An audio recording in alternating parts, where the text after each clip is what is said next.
Hey, what up, Who That Nation? This is No Cap, No Filter Saints. I'm your host, Molly G.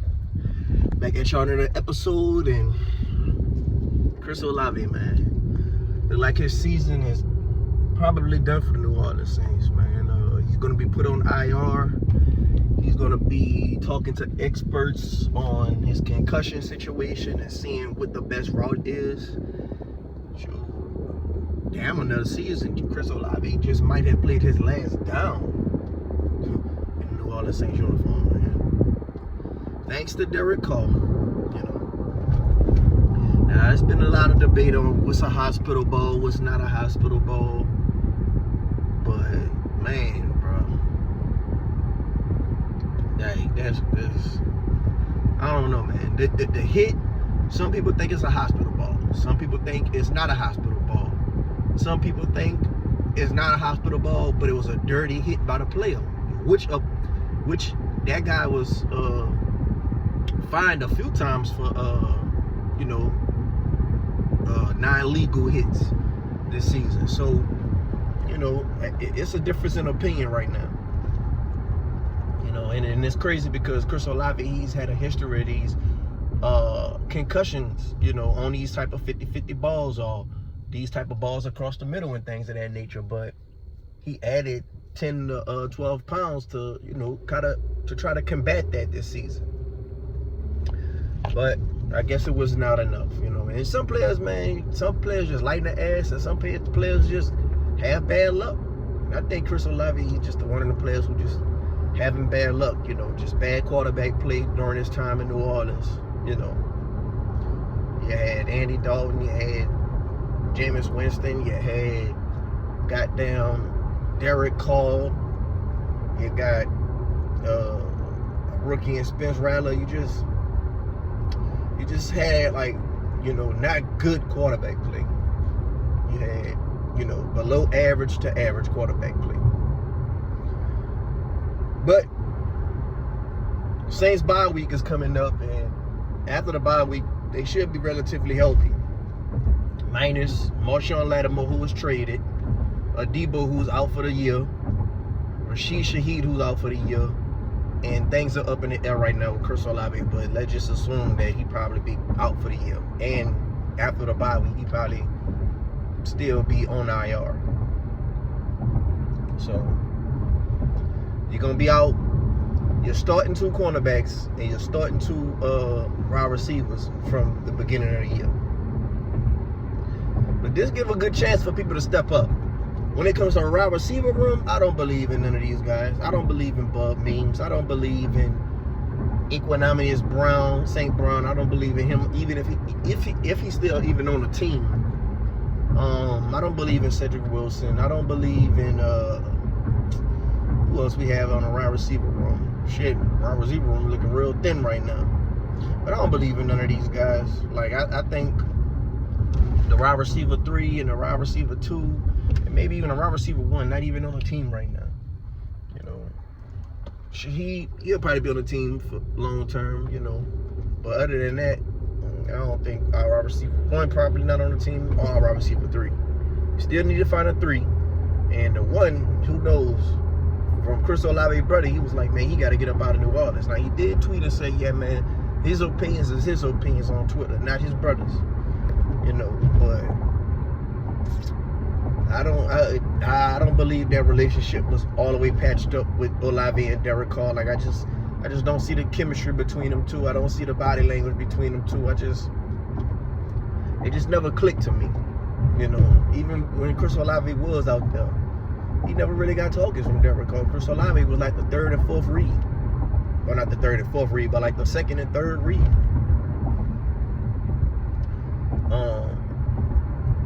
Kendra Miller,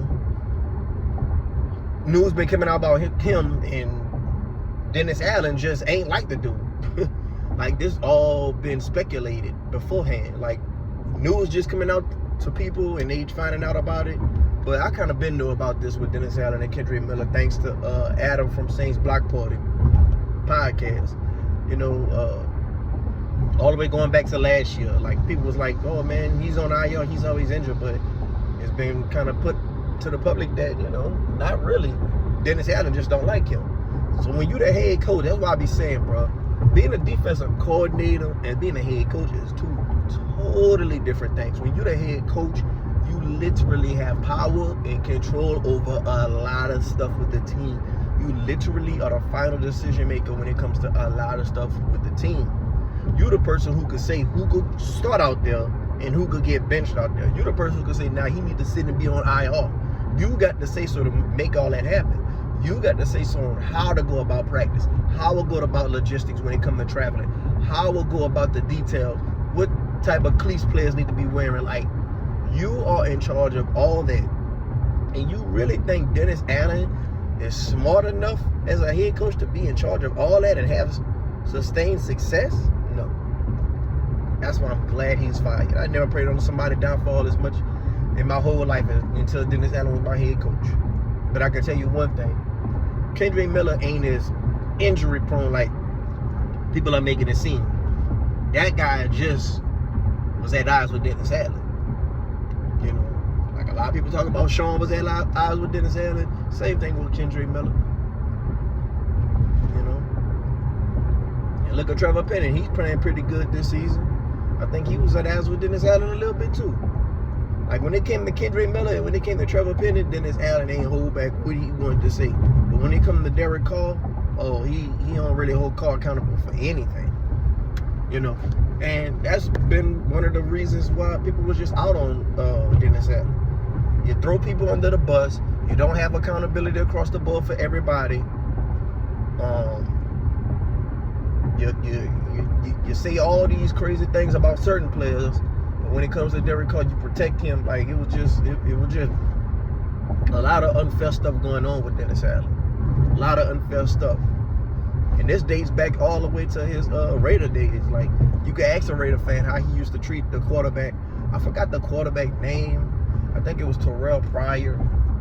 But it used to be a lot of crazy stuff back then. Even Amy Trash, she said there was players coming in and out of her office with issues with Dennis Allen. Like, this ain't nothing new. And it's crazy because you got some Dennis Allen supporters, you ain't hearing the peep about none of this stuff that's coming out. You ain't hearing the peep out of them. They just blind to it. They Stevie Wonder to it. They Ray Charles to that. They can't see none of that. But let it be something that fit their narrative. That's why I say everybody got an agenda. Everybody got a narrative. Every fan have their picks and chooses and their likes and dislikes. Even if you want to win, you want to win in a certain way. Not this way. To benefit your agenda or your narrative. Everybody got an agenda. Everybody got a narrative. And if you lose a certain way, you would rather lose this way than lose that way to make it don't go against your agenda or your narrative. All that, oh, I'm black and gold, it don't matter. Nah, man. Some people got agendas, some people got narratives. And if they support a certain player or a certain coach on the team, or a certain group of players on the team, or they gonna be Stevie Wonder to all the bullshit that come out about them. You know, they gonna make all the excuses in the world when it comes to holding them accountable. But when somebody that they don't like, when they have something that could be, you know, harped on, oh yeah, they jumping on that real ASAP. But yeah, man, Darren Rizzi, he's trying to get Kendrick Miller to play and come off this IR because he's actually healthy enough to play. So he's trying to explore his options with that. Darren Rizzi also, you know, got them going through a lot of plays through practice. They also doing warm-ups in practice. I forgot what the name of it is. They changed the name, but they call it like an activation period. You know, that's a warm-up basically. So when you warm up, and like instead of just going and working out and practicing and all that, it kind of get your body flowing and all that before you practice. These guys was going out there just practicing without warm-ups. And we wonder why we got all these injuries. So it ain't just the medical staff, it's Dennis Allen ass. I'm telling you, bro. That's why I can't stand that dude, bro. Like, I don't see how anybody could defend that dude being a head coach. I'm glad we got a new defensive coordinator. Because now, well, we ain't got one now, but we're going to have one. We're going to pick our new head coach. We're going to pick our new defensive coordinator. Because now, Maybe we can stop the mobile quarterback. Maybe we can stop good tight ends. Maybe we can stop the running back. Maybe we can stop good teams with good coaches. Maybe we can stop contenders. Maybe we could beat all these people. Other than this, Adam, we had problems with all that.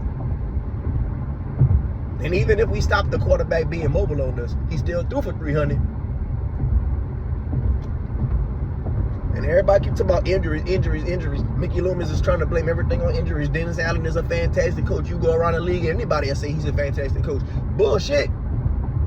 Who the hell going around the league saying Dennis Allen is a fantastic head coach? The proof is in the pudding. He can win the next 22 games and still be below 500.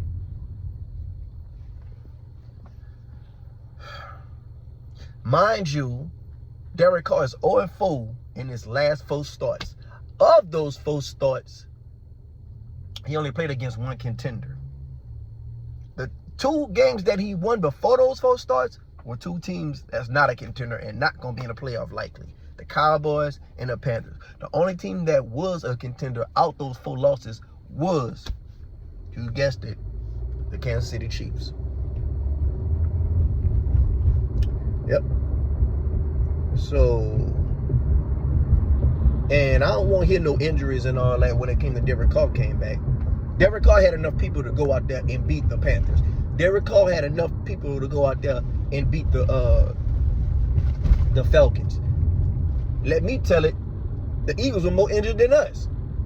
And we lost to the Eagles. You know?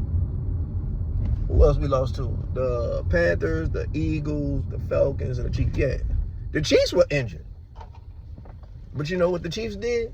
They said, okay, we injured with our tight end position. We injured with our running back position. Let's go ahead on this. Let's go sign Hunt. He know the system. He can help us make some plays. And let's go ahead on and go tight end heavy since our receivers are out. And after that game, they still went back and got them a receiver. They went and got DeAndre Hopkins. So all I'm saying is they know how to adjust. We didn't adjust. Just like this game right here. We got against the Falcons. If we want to beat the Falcons, it got to be a Taysom Hill, Alvin Kamara game. And we know we ain't got Shaheed. We know we ain't got Olave. These other receivers can't step up. Just need to be a tight end heavy game. Me personally, I want the Saints to win because I want to just see the players smoking cigars in the locker room after this win, you know, in spite of Dennis Allen. I just want that first win after Dennis Allen gone. Now, some people, they want to lose every game for draft capital. For draft position. But whatever happened, let the chips fall where they may. Me personally, I don't really care for getting a quarterback this draft because I'm not just sold on neither one of these quarterbacks. Like, when I get a quarterback, I want a quarterback that I'm completely sold on. Like, if he don't turn out to be good, okay, I really thought he was. Like a Jaden Daniels. I'll be really sold on him. But let me know what y'all want. Y'all want to win the rest of these games for just to see the team win? Or do y'all want to lose all the rest of these games for draft position? And let me know what y'all want, a defensive head coach or y'all want an offensive head coach. Man, I'm out. I'm at work.